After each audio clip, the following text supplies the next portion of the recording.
After a win last night in Game 3, the Reading Royals got a chance to sweep their way into the championship series Saturday. The on-ice success is obvious, but what are players doing behind the scenes to better their chances for the Kelly Cup? WFMZ's Melissa Fullerton found out.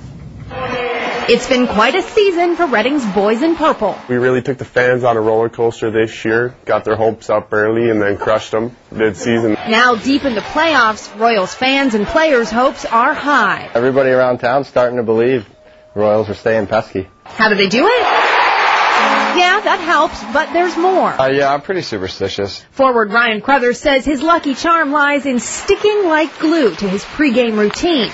The missing front tooth, that's just a bonus. I think the tooth helped me get on the website, so I'm loving all the attention. Really, most of the superstitions seem pretty mild. Have a couple Red Bulls, drive to the rink the same way. There is one thing that's a must. Take a nap. Have a good nap. If you don't nap, there's something wrong with you. Players aren't the only ones who stick with a system that works. Fans do it too. And there's no better example than here at V&M Towing. It's working. Once the Royals win a playoff series, V&M owner Vince James puts the defeated opponent's name on a car and stacks it here.